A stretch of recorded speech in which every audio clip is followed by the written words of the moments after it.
Hare Krishna, Krishna Krishna, Hare Hare, Hare Rama, Rama Rama, Hare Nasi. Manipur Sahitya Parishad ki numinidigi ang thoiba ahanbasida ꯑꯩꯈꯣꯏꯒꯤ ꯁꯥꯍꯤꯇ꯭ꯌ ꯄꯔꯤꯁꯠꯅ ꯊꯋꯥꯏ ꯍꯛꯆꯥꯡ ꯌꯥꯎꯅ ꯁꯤꯟꯕꯤꯔꯤꯕꯁꯤꯗ ꯍꯧꯈ꯭ꯔꯕ ꯄꯨꯂꯨꯖꯣꯟ ꯀꯌꯥꯒꯤ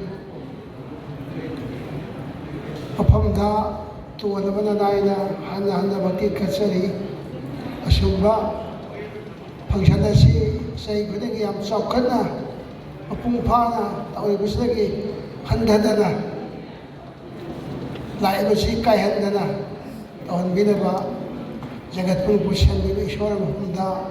ꯑꯩꯅ ꯄ꯭ꯔꯥꯊꯅꯥ ꯇꯧꯖꯔꯤ ꯁꯥꯟꯇꯀꯥꯔꯪ ꯚꯨꯖꯒꯁꯦꯅꯪ ꯄద్ꯃꯅꯥꯚꯁꯔꯁꯔꯝ ꯇꯦꯁ꯭ꯋꯥꯙꯔ ꯒꯒन सदृशं मेघवदनं शिवमंगलं लक्ष्मीकान्तं कमलनयनं योगी विद्यानगम्यं वन्दे विष्णु भवभैरवं सर्वगणाथं पुनमकी मपू ओइबा ईश्वर इगी ब्लड की ईश्वर अदुबा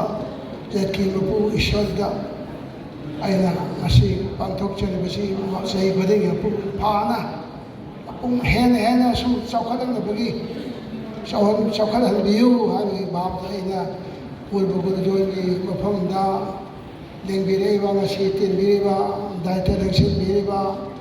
कलाकार मयाम मफमदा अना तोगदबना नायना मसी मंगोल बिबिदबा हन भक्ति कचरी अय सायदा मतंग साय अय मयाम पुल पुखुरमजरी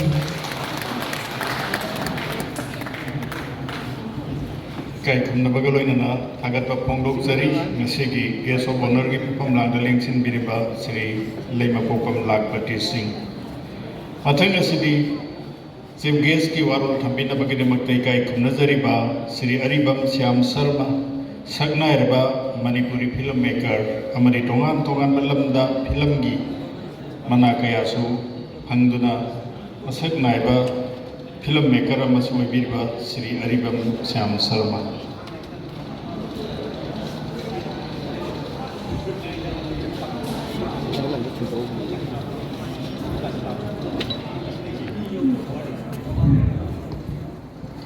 ngasi Manipuri Sahitya Parishad ki Martubanipan Suba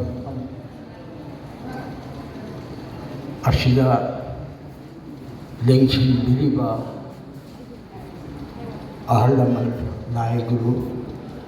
Ibungo Bimasin Pulamak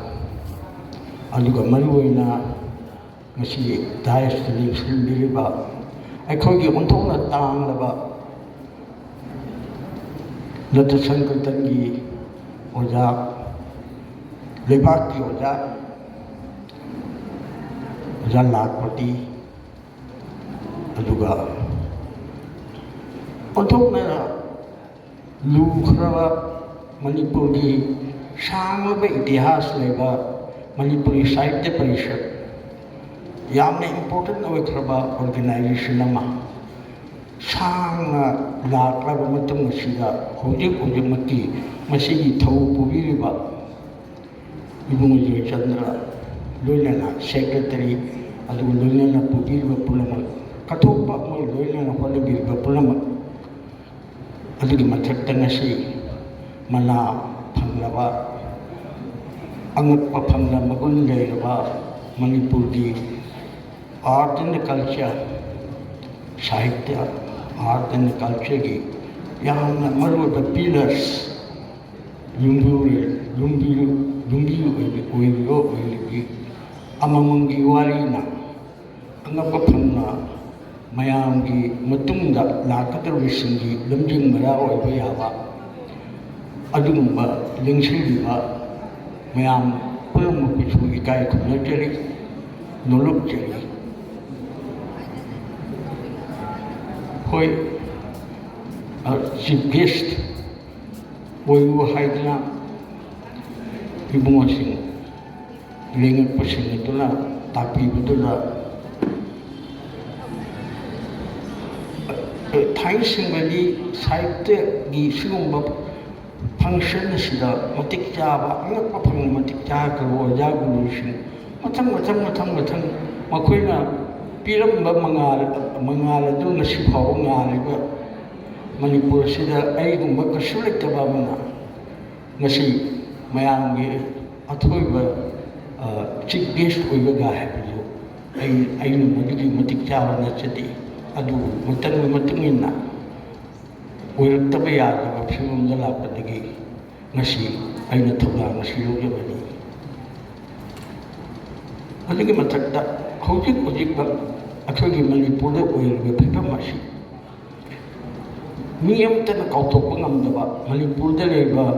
ꯃꯤ ꯑꯃꯠꯇꯅ ꯅꯨꯄꯥ ꯈꯪꯗꯦ ꯅꯨꯄꯤ ꯈꯪꯗꯦ ꯌꯨꯝ ꯈꯨꯗꯤꯡꯃꯛꯇ ꯑꯌꯨꯛꯇꯒꯤ ꯍꯧꯅ ꯈꯕꯔ ꯂꯥꯛꯄ꯭ꯔꯥ ꯌꯦꯡꯅꯔꯕ ꯀꯔꯤ ꯍꯥꯏꯕꯒꯦꯅ ꯑꯉꯛꯄ ꯐꯪꯅ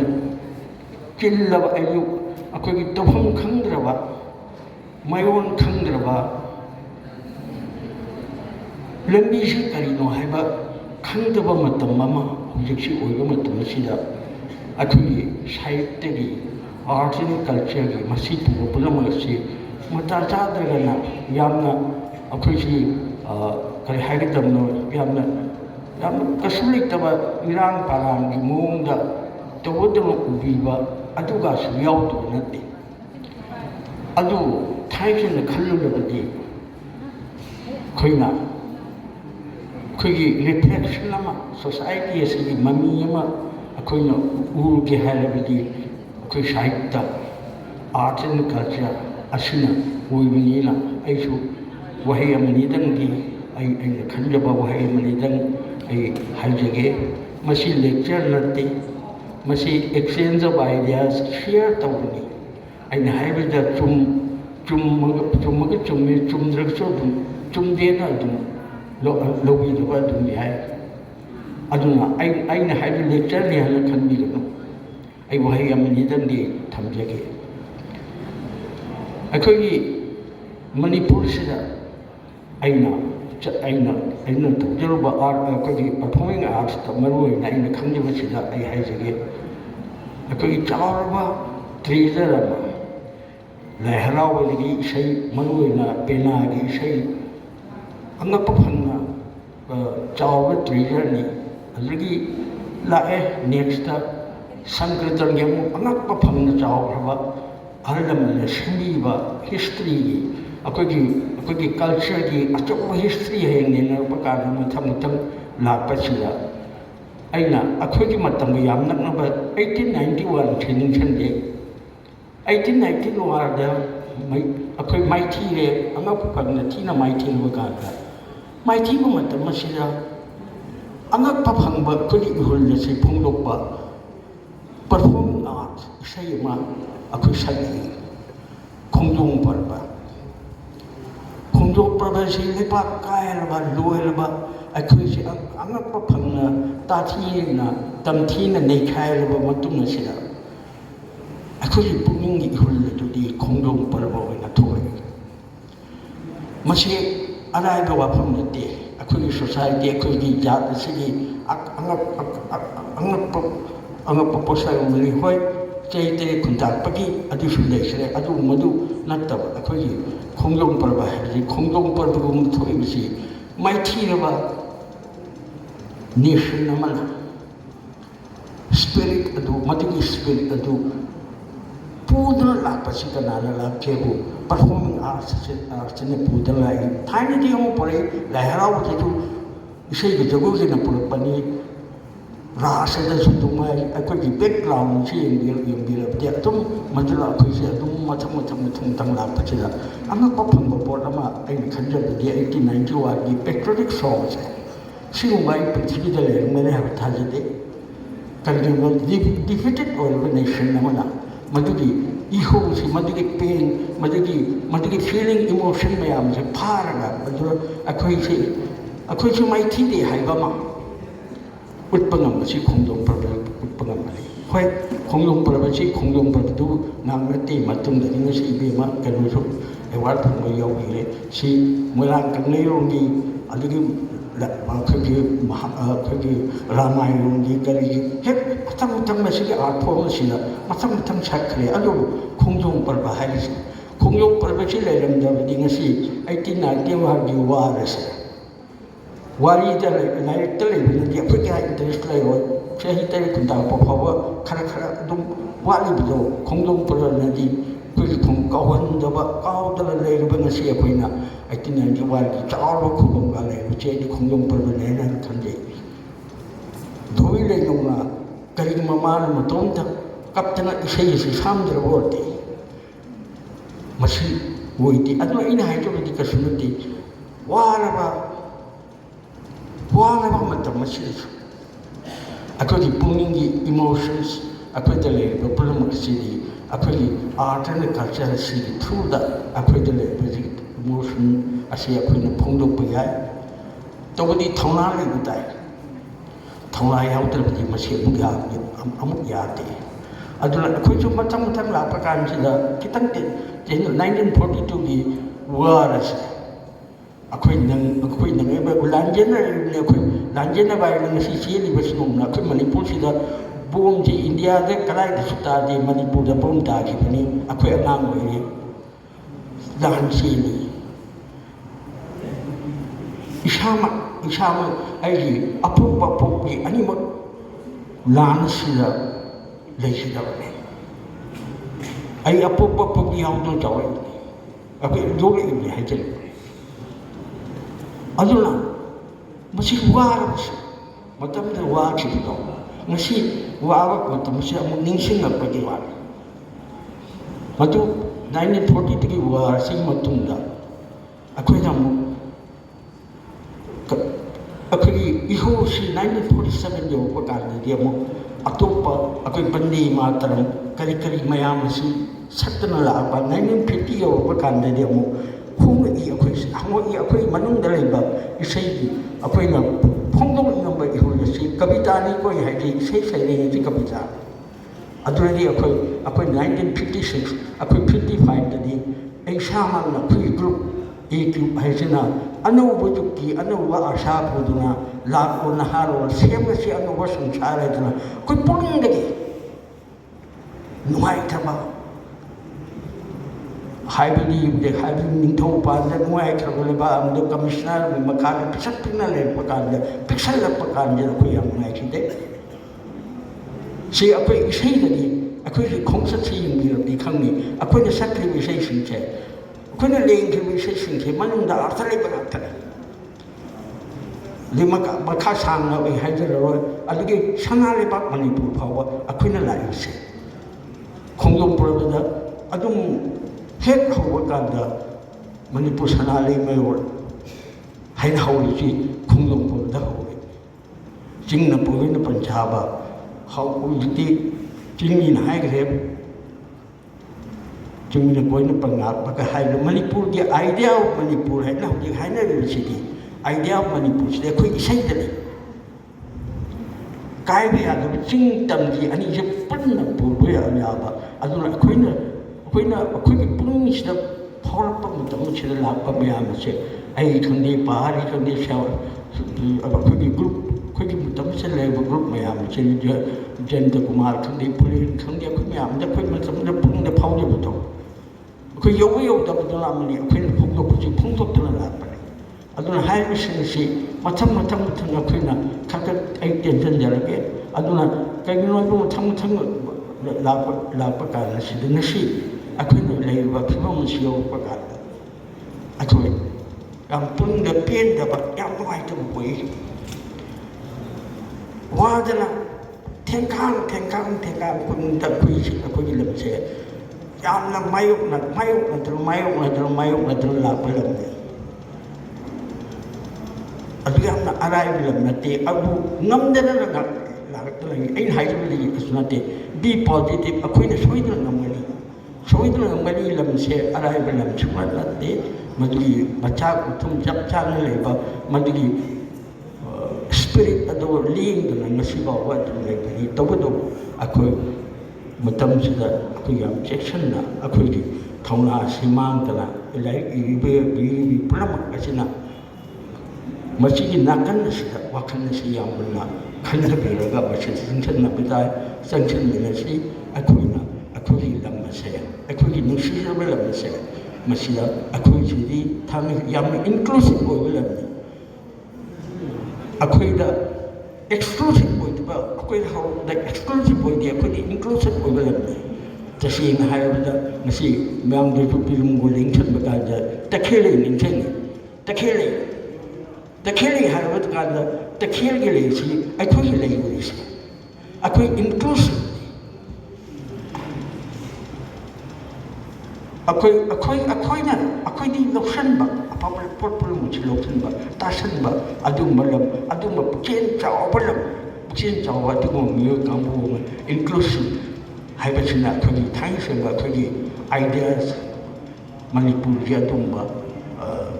निपान दांदरा अदुम्बा मै आमदु चंगजफम पीबा अखोई चंगजफम पीबा अदुना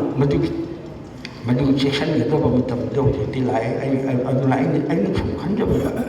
अखोइना थेंगनरपदुरे हाइजरबसे अखोई इसाना थेंगनरपा इसा थेंगनरपदा तौसिनबा नतबा विजन नतबा इसाना थेंगनरपा इसागे अवाबा मयाम से माय परगा ngasi लेपनि अखोइना लेपिबसे अदुना अखोई पॉजिटिव ओइसी अखोइना सेशन गदबा अखोइना थबक खुदिमतसु मी अखोइगी करै हाइरगे मिंगोंदा अखोइगी एस्टीम से हंदहनबा यादबा अखोइगी अखोइ जासिबु हंदबा यादब अदुम नि हाइबसे लोलना आइबु ngasi यहनबिबसे साहित्य परिषदना निंगसंगिरतला आइसु साहित्य परिषद की अवार्ड फंगिबा साहित्य परिषददि आइसु लम तोरि साहित्य परिषदना हाना संगीत रत्न चिकुइरे इंगोंदा पीबीसीबा अदुना आइसु कलिगमंतन कचनिंग थबक तो कलिगमंत तौनिंगदो कलिमतक नंदरो सोइना सी यहन बीबीसीदम साहित्य परिषद को आइना तौरम खमुजरी लोनना लेंबिरुबा पुलमुक चचो अमोहन खोलमजरी यम थागचरी सिगी काय खुमनजरबा चीफ गेस्ट ना यमना फजबा वाफम थंबिरमबगिदमक्ता मथंग सिदी थोरम लोइसिलकपगा लोइनना थोरम मपुगी वारोल थंबिनबगिदमक्ता कौशनजरी श्री लोंगजम जोयचंद्र सिंह सभापति मणिपुरी साहित्य परिषद इम्फाल पुनमक्पु खुरमजरी इकाई खुमनजरीबा श्री अरिबम श्याम शर्मा सकनाइरबा मणिपुर की फिल्म मेकर